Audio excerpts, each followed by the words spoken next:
Now, as for the cabinet, I need to remove this bezel, logo, and grill cloth. Hopefully these all come out fairly easily. There's a board back here. I'm hoping there's some wood screws in there and I can just pull it off. Hopefully it's not glued on or anything like that. Likewise, I have this bezel screwed on. This is a Motorola logo I've encountered before. It's made out of cast metal and there's two prongs, and they basically just hammer this right into the wood, so I'll have to carefully get like a razor blade under the edge there and slowly start to pry it off. And then I can strip it. Got plenty of products to choose from. Some I like better than others. Start with the nastiest stuff first, which is this.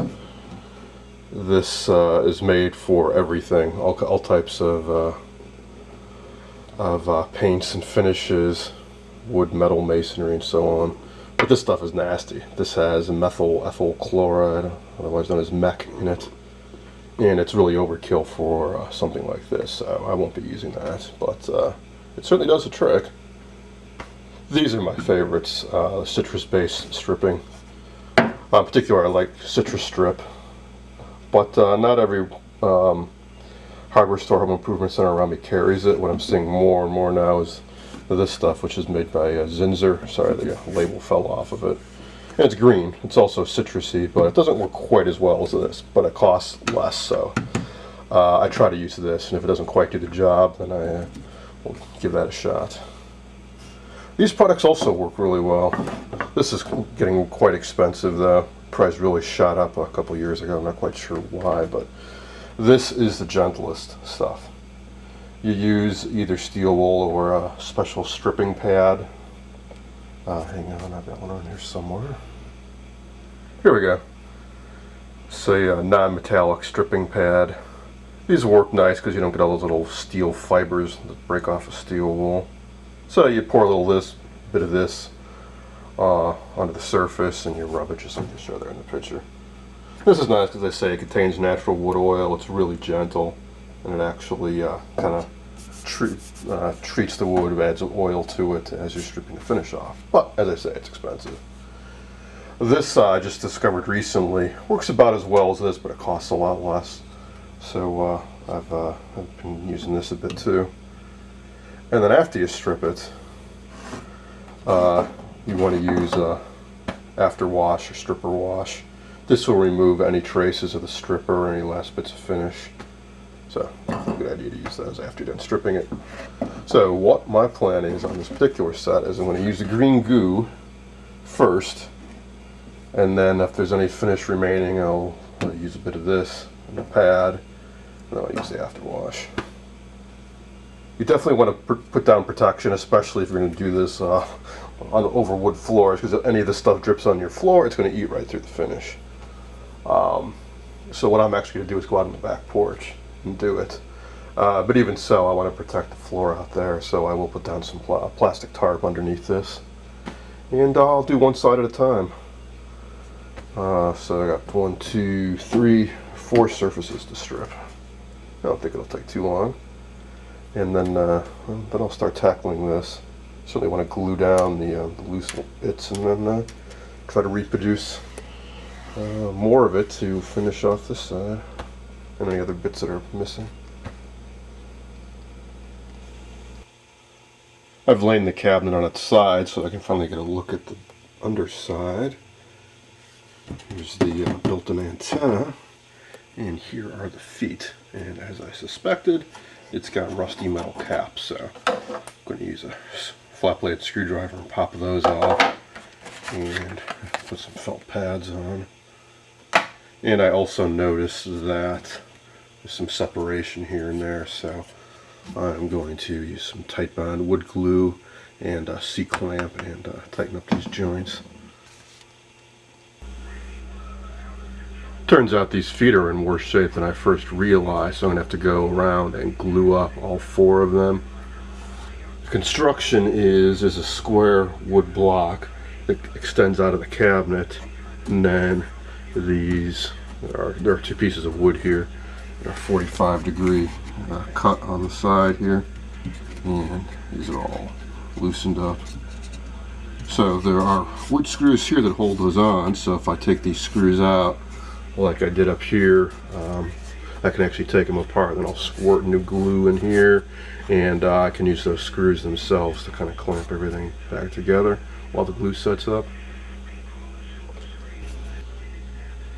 Now as for the screen bezel and the speaker, well, good news, the bezel comes off pretty conveniently. They have these square elongated nuts, I guess you call them here, and you just simply use your fingers to loosen those up. So that's freeing up the metal bezel here, and I believe from what I can see is once that comes off, there are screws on the other side that are securing this glass in place. Or maybe that's plastic. Can't quite tell. Now, for the speaker board, it looks like there are wood screws all around here, so I'll take all those out, and then I hope this entire piece comes out. I removed about a dozen wood screws, and the speaker board came right out. Even better, the piece of metal decoration here was not attached at all. It just came right out. I guess it's held on by friction when all the wood screws are in place. It's pretty rusty, so I'm going to have to treat this with some naval jelly to get rid of the rust, and then I will paint it with some brass paint. Originally it was probably brass plated, but I don't have the ability to replate this, and it's not worth the cost to have it sent out and done. But these days metallic paints are pretty good, and I've got several different types of brass colored paint that look really good. So I think that'll come out nice. And the grill cloth is actually in pretty good condition, so I think that will just be fine the way it is. I got the bezel off, and like I suspected, there are 4 clamps around here holding on this, which I think is glass. Must be safety glass. That's to protect you in case the picture tube implodes. No glass shards will come flying out at you. So I think these are, yeah. Pretty much every nut in an old TV or radio is 1/4 inch, so get yourself a couple 1/4 inch nut drivers and you'll be in good shape. So I'll take those out, take the safety glass out, and that just leaves the logo.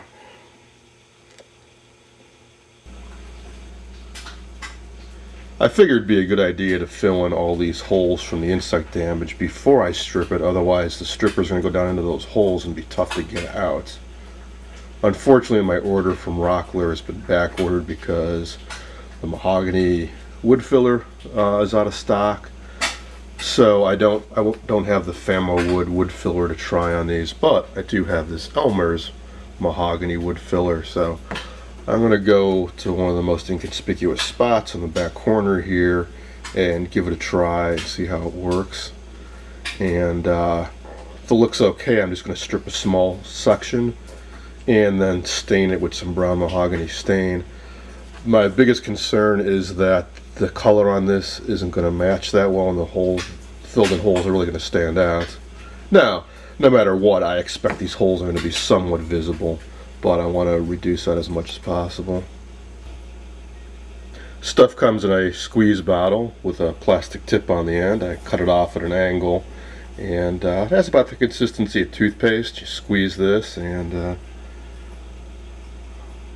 comes out, and I just put a little bit above each hole and kind of work it in. Well, it's like filling nail holes or screw holes when you do drywall.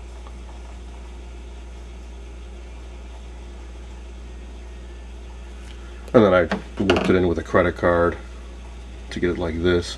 I'll have to let it dry for, to say it depends on the thickness. If it's shallow, about 15 minutes. If it's deeper, 2 to 8 hours. I just did this about 15 minutes ago, and it already seems to be hardening up well. So I don't think I'll have to wait too much longer. Sand this down, strip away any remaining residue, and then try staining it.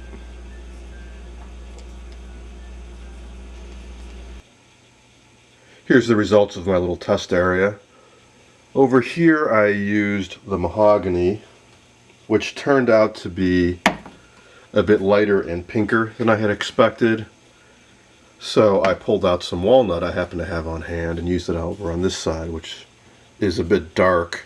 But if I had to take my choice between these two, I would go with the dark rather than the light pink, because the stain I'm using is golden mahogany, which is kind of this brownish mahogany color, and it just doesn't cover over these pinkish specks as well.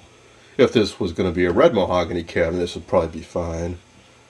I'm still not crazy about this either, though, so I'm going to head over to the Home Improvement Center and see if I can find a filler that's a bit more of just like a basic medium brown and give that a try.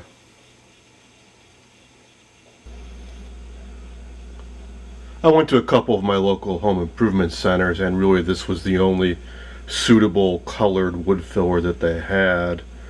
There's also a couple different types of plastic wood or wood filler I found that are basically neutral color or white, that are stainable, but it just doesn't stain this dark when you fill it in like this. They also have this wood putty, which is a pretty good color match, but this stuff is not hardening. In other words, it stays mushy, so I don't want to use that. I did find red oak, but that wasn't really any better. It's actually a little bit lighter than the mahogany, so a simple thing to do, I'll just mix up a couple of these, and I found that a 50-50 mix of the walnut and the mahogany works out well enough. So I've just been squirting a little bit onto the back of this expired credit card, and taking my putty knife here and mixing it up, and then just spreading it in here, and I think that'll work out fine. And then I was checking out some various stains. I had this golden mahogany, which is okay, but wasn't quite as dark as I wanted. And I picked up this Minwax gel stain mahogany, which I think will work out well. Once this dries up, I'll sand it down a little bit and do a test. Earlier I rubbed a little bit down here, and I like the color, so I think this will be the way to go.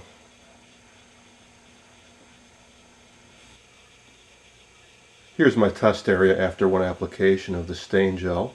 I think it's a pretty good color match for the original.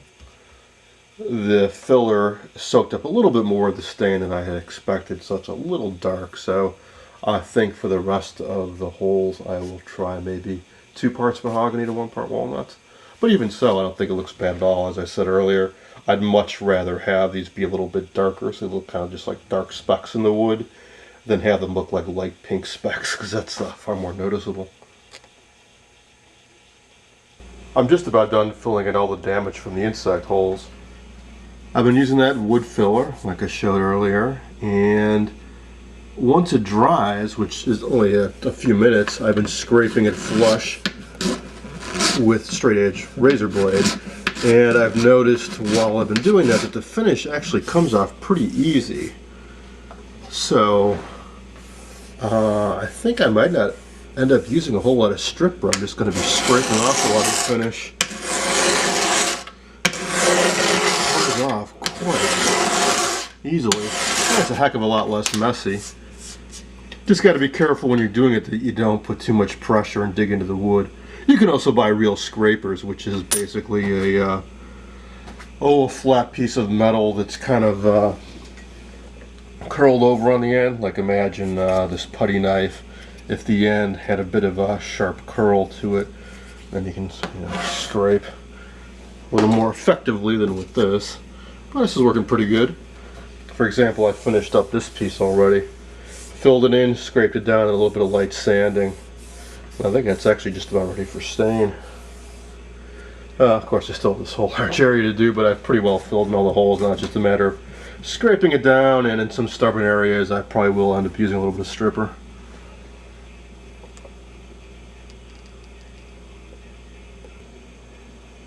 The finish on the top was actually stuck on there pretty good, so here I am going to use stripper. So I've put down some plastic to protect the floors, and I poured out some of the citrus-based stripper, and I went out and bought some super cheap paint brushes just to spread this around evenly. I'll test it periodically to see how it's working, but I don't expect it will take any more than say 20 or 30 minutes to dissolve all this old finish.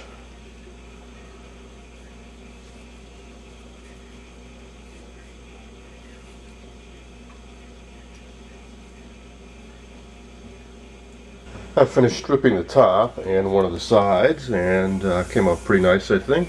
Mahogany veneer looks pretty good, except for a few flaws. There are some chips missing here. So what I'm going to do here is I took a box cutter and cut the edges straight and scraped out any residue, old glue and such in there. And I have some scrap veneer from another cabinet, and I'm going to cut some patches. There were a few other defects over here, so I used the Fama wood filler, which finally showed up. It's sort of a brownish mahogany color, although I think it dried a bit lighter than the color they show in the can. Stuff works well, but has a really fast setup time. There seems to be some type of like an alcohol solvent in here, and it dries out really fast, so you don't have much time to work with it, only a few minutes before it turns into this hard chalky substance. I'll have to scrape off the excess there, sand it down I guess. And then finally we've got this, which is my least favorite kind of damage to deal with. It looks like they sanded through the veneer down to the base wood. Few ways I've seen to deal with this. One, just leave it, especially if you're going to use a dark finish, because then it really won't be that noticeable, but I'm not going to use that darker finish, so I think it will be kind of visible. Two, I've seen guys actually use artist oil paint or acrylic paint and actually paint this up to simulate the wood grain. And finally I can cut this back and again use another patch. I haven't quite decided yet. I think it'll be pretty noticeable if I cut this off at an angle and put a largest patch in there. On the other hand, it is the back corner, so when you're looking at the front of the set, up here, seeing damage way back there, I don't think it'll be that noticeable. So, what the heck, maybe I will go with a patch after all. I carefully cut out, glued down, and sanded flush my patches. I think it turned out pretty well. Once I stain this, it should be even less noticeable. So, really the only problem left with the top is there are a few indentations. This one is especially bad. It's not a cut in the wood grains are actually crushed down like something heavy was mushed down into the finish. What I'm going to try doing is just wetting this area with a paintbrush just down this line and see if those wood fibers will swell back out.